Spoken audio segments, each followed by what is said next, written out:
Assalamualaikum warahmatullahi wabarakatuh. Perkenalkan, nama saya Zara Pramesti. Nama saya Siska Wardani Ruby. Nama saya Zahwanisa Nabila. Di sini kami akan membuat video terkait Wawancara tentang evolusi. Kami akan mewawancarai guru sejarah yang berada di SMAN Ketubunan Gede. Di sini kami ingin mewawancarai guru sejarah yang bernama Pak Iramdan. Video ini dibuat untuk mengetahui pendapat guru tersebut mengenai pro dan kontra teori evolusi. Mari kita wawancarai guru tersebut.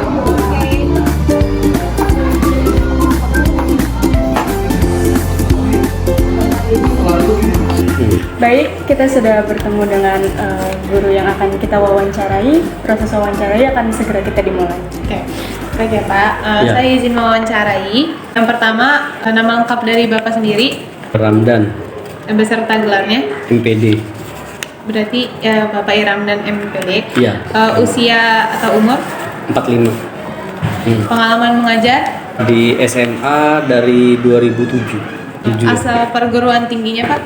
S1-nya yang keguruannya Bapak, S1-nya sejarah di Unindra. Universitas Indra Prasta Pigaria, Iya. Jakarta. S2-nya IPS terpadu. Pun IPS juga, Unindra juga. S1 S2-nya Unindra. Gitu.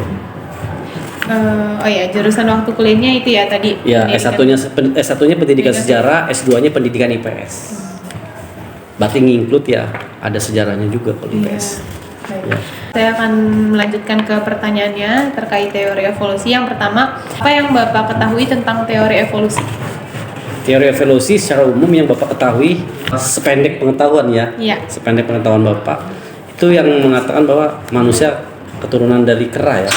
Ya, itu pada umumnya, ya kan, manusia keturunan kera, gitu. Baik, pertanyaan nomor 2. Apa yang Bapak ketahui tentang Lamarck, Darwin, dan seleksi alam? Kalau Darwin tokoh dari teori evolusi ya, dia yang mencetuskan tentang teori evolusi ya. Secara politis, sependek pengetahuan Bapak, Darwin itu hanya untuk mendiskreditkan bangsa Asia dan Afrika dengan teori yang dia sebutkan itu. Ya, itu sependek pengetahuan Bapak ya. Iya. Baik. Pertanyaan selanjutnya, adakah keuntungannya jika kita mempelajari teori evolusi menurut Bapak? Nggak ada keuntungannya sama sekali. Tapi kalau untuk mempelajari struktur hewan mungkin ada ya. Iya. Tapi kalau untuk mengaitkan dengan manusia keturunan kera itu nggak ada kaitannya sama sekali. Sudah terbukti secara ilmiah ya. Kalau manusia bukan keturunan kera atau monyet, karena beda, kera sama monyet itu beda ya. Kera sama monyet sama siamang aja beda, apalagi sama manusia ya. Iya, Nah, betul. itu sudah jelas ya. Iya. Gitu. Lalu, apa yang sebenarnya Bapak ketahui tentang manusia purba? Manusia purba kalau untuk di Indonesia manusia yang hidup belum mengenal sejarah ya. Manusia purba itu yang hidupnya masih tradisional sebelum zaman sejarah. Dan itu Ya. pun tidak ada ya Pak sebenarnya. Kalau bilang tidak ada kan manusia purba itu hanya dilihat dari fosil.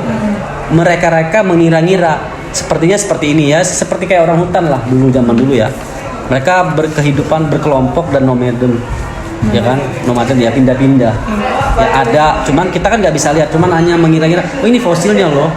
Oh dulu mereka tinggal di sini, ngira-ngira aja, gitu ya kan.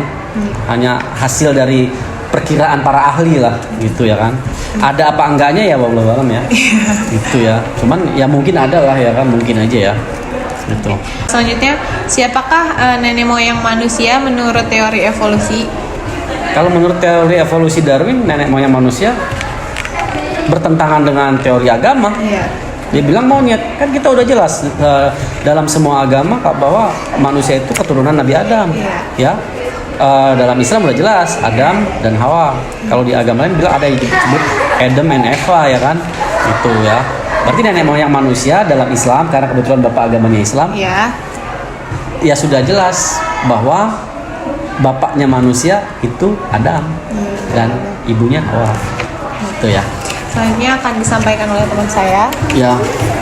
Pertanyaan selanjutnya, apakah Bapak percaya tentang teori evolusi? Nggak percaya.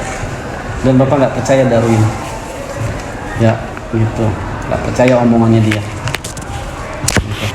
Apa yang Bapak ketahui tentang adaptasi dan mutasi? Adaptasi dan mutasi. Kalau mutasi gen dalam biologi dan genetik, Bapak percaya. Mutasi gen ada, ya kan? Tapi kalau misalnya dari hewan ke manusia, Bapak nggak bisa terima ya, walaupun Bapak bukan orang biologi, cuma secara logika beda ya. Gitu, beda gitu ya. Kalau mutasi gen antar keturunan mungkin bisa ya, namanya gen carrier ya. Gen carrier itu ada mutasi gen ya kan, gitu.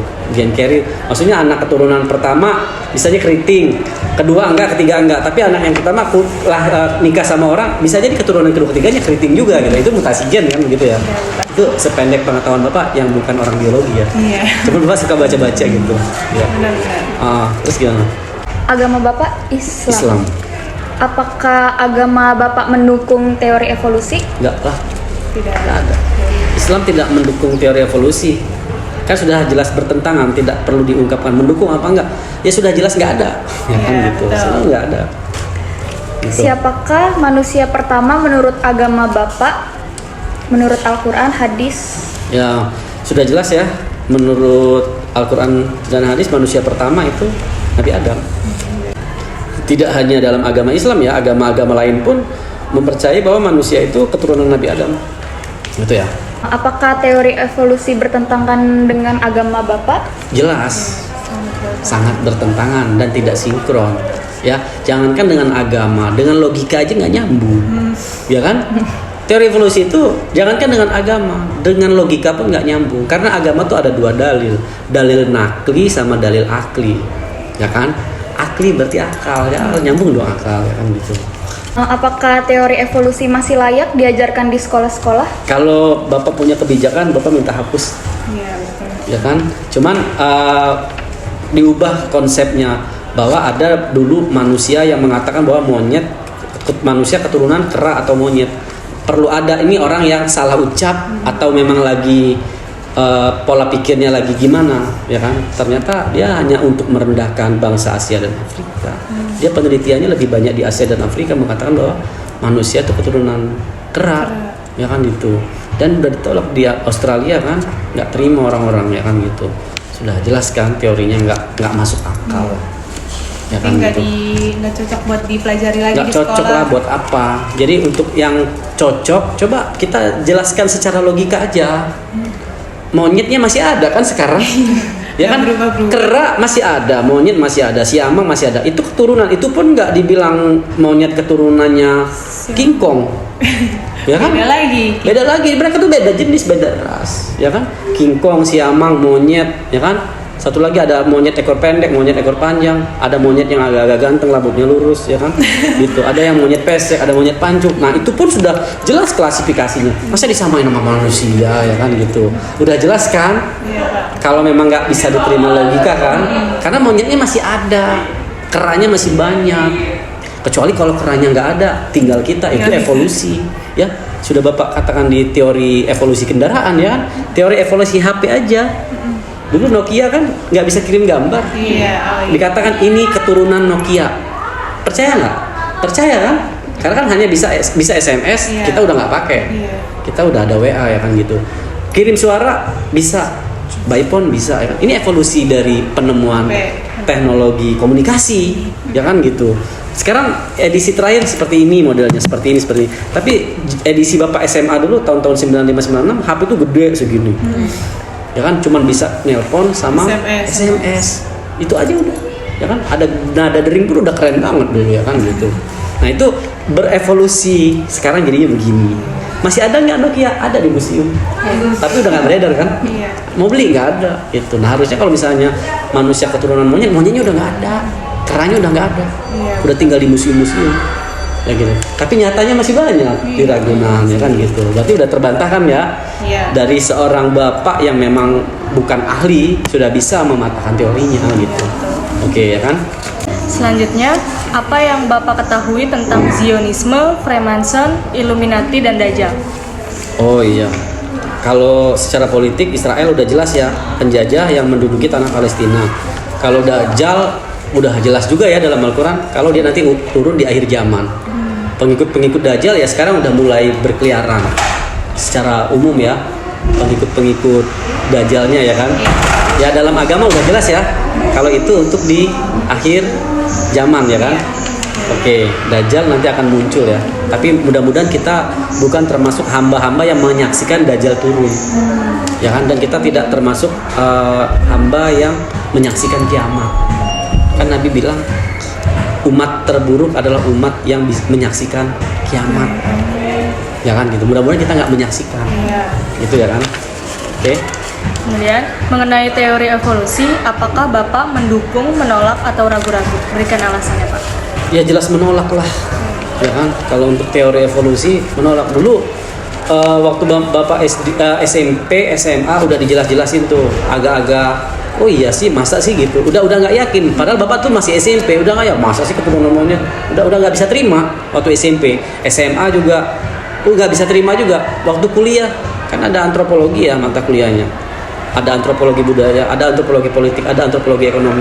Nggak masuk akal nih, ya kan gitu. Jadi Bapak menentang ya teori itu. Cuman orang yang ngomong seperti itu tetap dihargai sebagai ilmuwan, ya kan gitu. Oh ini simpen aja nih datanya. Cuman nggak perlu dipelajari teorinya, ya kan udah jelas menyesatkan teorinya. Masa mau kita ikuti? Iya, teori yang Ya kan itu teori yang menyesatkan. Dia berusaha menyesatkan kalau kita keturunan monyet, dan itu menghilangkan teori konsep agama. Kan kalau kita dalam agama keturunan Nabi Adam, gitu. Bertentangan ya? Iya, bertentangan. Berarti Bapak menentang nih. Bapak nggak setuju. Menurut Bapak, mengapa teori evolusi, khususnya mengenai evolusi manusia, masih dipelajari sampai sekarang? Di sekolah-sekolah gitu. Kenapa masih dipelajari? Ya, itu ada kaitan dengan politik juga ya, terkait dengan materi pembelajaran tentang teori evolusi, terkait dengan kebijakan politik. Tapi kalau misalnya ada orang satu yang paham, ini teori nggak usah dipakai lagi, bisa lah dihapus, ya kan? Banyak. Contohnya hampir pelajaran sejarah itu mau dihapus, ya kan? Dengan pesan jauhkan pemudanya dari ingatan sejarah, jauhkan pemudanya dari ajaran agamanya. Masuk mereka dengan narkoba. Ayo jargon siapa ya kan? Udah jelas kan itu pesanan, hampir dihapus pelajaran sejarah. Untung nggak jadi. Agama narasinya mau dihapus, nggak jadi juga. Ya kan? Udah jelas kan arahnya kemana? Ketika pelajaran sejarah harus dihapuskan, gitu ya kan? Buat apa dia bilang nggak penting gini-gini? Ya kalau kita lupa dengan sejarah, mungkin kita nggak berdiri negara Indonesia. Karena dulu tokoh pemuda 1928 kan karena ingat sejarah kalau kita bangsa yang besar, ya kan? Kerajaannya besar kok masih bisa dijajah gitu. Nah itu kaitan dengan mapel lain ya. Selanjutnya, apakah boleh jika kita menjelaskan suatu ilmu atau teori kepada orang lain atau peserta didik tetapi bertentangan dengan agama yang kita anut? Berikan alasan Bapak. Ya kalau hanya sekedar pendapat walau bertentangan dengan agama, selagi itu tidak mengganggu orang lain, nggak masalah ya buat Bapak pribadi, tidak masalah. Misalnya dia senang dengan teori evolusi dan dia yakin, silakan aja. Ya kan gitu, silakan aja, itu keyakinannya dia, ya kan. Dia nggak percaya Tuhan juga, itu hak dia ya kan. Dia nggak mau ada agama juga, urusan dia. Kita mau ngasih taunya sesuai agama Ya, kita. kita memberitahu sesuai dengan agama yang kita ketahui, sesuai data fakta ilmiah yang kita ketahui. Tapi kalau dia masih ngeyel ya biarin aja. Itu haknya dia ya kan. Dan kita tetap harus menghargai. Contohnya kayak Darwin, tetap dia ilmuwan, ya kan. Walau teorinya ngeyel ya, buat Bapak Darwin teorinya ngeyel. Tapi kita tetap harus hargai ini loh, ada ilmuwan yang ngeyel, ya kan, ngatain manusia keturunan monyet. Gak apa-apa, biar tertulis di dalam sejarah, ya kan gitu. Contoh ada pembantai manusia terkejam misalnya, Hitler. Apakah Hitler harus dihapus dari sejarah? Kan enggak. Hitler tetap ada, ya kan. Apakah Fir'aun yang mengaku Tuhan harus dihapus dari sejarah? Kan enggak, ya kan. Tetap ada. Oh ini dia. Ini hanya untuk diketahui. Gitu. Cuma kita tidak usah mengikuti ya, nggak usah jadi pengikut Firaun, nggak usah menjadi pengikut Hitler, Führer kan, tahu Hitler kan? Iya, itu ya masih ya zaman-zaman Perang Dunia Kedua ya.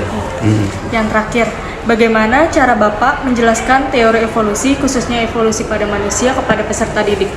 Oh iya, Kadang ada kaitannya juga ya, ketika kita ngebahas satu mata pelajaran, tiba-tiba meluas pembahasannya, tiba-tiba ke teori evolusi Darwin. Ya Bapak harus jelaskan, kalau kita beragama, terutama Islam, sudah jelas menolak teori itu. Bahwa kita udah jelas keturunan manusia, Adam dan Hawa. Kan dalam Al-Quran udah bilang, aku ciptakan manusia ya kan dari segumpal darah, dari pertemuan laki-laki dan perempuan, dikandung sekian bulan ya kan. Coba kalau kita misalnya keturunan monyet, gimana tuh ceritanya? Ayo ya kan. Untuk pertanyaan saya pribadi apa kalau misalnya kan Bapak sekarang mengambil mata pelajaran yang diajarkan di sekolah itu sejarah ya Pak? Sejarah dan nah itu tuh PKN. dalam sejarah itu tuh masih ada materi terkait teori evolusi gak? Tokoh-tokohnya masih ada. Ya, cuman karena Bapak bukan pendukung, ya Bapak harus jelaskan. Ini loh ilmuwan yang mengatakan bahwa manusia itu keturunan monyet. Ini dia orangnya nih. Nah, jadi harus disampaikan ke anak-anak. Apakah anak-anak terima kalau dikatakan keturunan kera atau monyet? Coba secara logika. Enggak Pak, ya kan gitu, ya kan. Proses penciptaan manusia pun sudah bisa dibuktikan secara ilmiah ya oleh ilmuwan biologi ya. Bisa bayi tabung ya kan, bisa kan, bisa diterima kan itu. Iya. Tapi kalau dari keturunan monyet bisa diterima nggak? Ayo kan biologi nih. Tapi Ya kan? emang sih jadi waktu saya SMP juga kan waktu itu masih ngebahas tuh, masih dipelajarin gitu. Namanya pikiran anak remaja gitu, makanya iya enggak gitu loh Iya. Pak. Kayak kita mah nerima aja makanya Ya kayak sama, Bapak juga gitu dulu. iya dulu kayak gitu. Percaya aja dari monyet jalan berdiri, nunduk, merayap, begini. Aduh, Pitican udah nggak rokok, masuk Pak. akal ya kan. Ituin aja lagi kita hafalin gitu. Ya Iya, kan? jadi ya itu memang sengaja ya menanamkan teori, ya kan. Teori pembelajaran sengaja dimasukkan dibuatkan kurikulum. Tapi kalau misalnya Bapak punya kebijakan, penentu kebijakan untuk kurikulum pendidikan nasional, Bapak nggak mau masukin itu dalam pembelajaran ya, tidak bisa dipelajari. sejarah, Ya, tapi masuk dalam sejarah aja bahwa ini tokoh yang mengatakan bahwa manusia keturunan kera. Itu aja udah, nggak usah dipelajari, teori kan udah jelas. Kan teori bukan praktek. Kan cuma teori ya kan, Berarti bukan- hasil pemikiran dia. Ya kan gitu. Bukan menghapus pelajaran sejarahnya gitu Bukan. ya, cuman ya Hasil pola pikirnya dia aja yang dihapus. Cuman tetap harus ada. Oh ini loh orang kan. Ya istilahnya orang terkejam aja kayak ada dalam sejarah. Tokoh diktator misalnya si A si B ada ya kan gitu. Nah, apalagi Darwin masih dia ada sumbangsinya juga buat ilmuwan. Harus ada sisi positifnya ya di balik sisi negatifnya. Kita ambil manfaatnya gitu ya. Jangan membenci karena kan dia ilmuwan juga dan tetap harus dihargai walaupun teorinya agak nyeleneh ya tetap kita hargai aja gitu ya. Oke. Ada lagi? Cukup ya.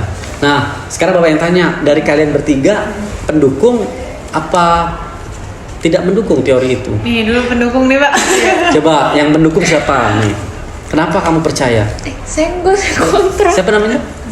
Zahwa ya. Kalau saya dulu masih ya karena ke bawah guru kali dulu kan ngejelasinnya kayak yang bener ada gitu loh Pak. Jadi saya juga kayak oh ya bener ada. Tapi setelah masuk kuliah terus dijelasin secara lebih masuk akal. Jadi oh iya bener juga ya Pak. Kan nggak mungkin kita dulunya dari monyet dari yang ada Iya. bilang juga dari ikan kayak gitu Iya. Pak. Jadi oh iya bener juga ya banget ya. gitu. Iya. Jadi udah bisa berpikir ya. Berpikir logis, terus membaca perbandingan-perbandingannya. Kan banyak ya di internet bantahan terhadap teori evolusi Darwin. Apalagi Harun Yahya ya. Pernah baca buku Harun Yahya tentang evolusi Darwin? Nah baca. Bapak aja yang bukan orang biologi baca. Malah beli bukunya. Ya kan? Malah beli bukunya. Oh ini berarti ya ada kaitan politis ya. Karena dia dulu masuk grup penjajah ya. Karena orang-orang Eropa menjajah kita ke sini ya. Dan mereka memang mendiskreditkan bangsa Asia dan Afrika. Kita dianggap terbelakang sama dia, jadi gampang dibodohin. Ya kan gitu ya. Secara fakta, oh berarti dulu sempat mendukung, suka gitu. Berarti rela dibilang keturunan monyet. Darwin sendiri dibilang keturunan monyet nggak mau. Iya, Tapi dia ngatain orang. iya. Darwin aja dibilang kamu keturunan monyet berarti. Di universitas mana dia ceramah waktu dia masih hidup kan. Dia nolak, dia marah. Lah lu ngatain ya kan. Berarti pada intinya dia mendiskreditkan bangsa Asia dan Afrika khususnya. Baik. Oke, cukup. Ya. Terima kasih ya Pak atas waktunya. Semoga Ya. ini bisa menjadi referensi teman-teman semua yang sedang menonton. Assalamualaikum warahmatullahi wabarakatuh. Udah, terima kasih. Kesimpulan hasil wawancara yang telah kita lakukan yaitu guru tersebut menolak adanya teori evolusi yang tidak percaya evolusi mengenai manusia purba hingga menjadi manusia yang seperti sekarang gitu. Jadi guru tersebut tidak pro terhadap teori tersebut yang mengatakan bahwa manusia berasal dari kera. Sekian video yang dapat kita buat tentang penjelasan tentang teori evolusi. Kurang lebihnya mohon maaf.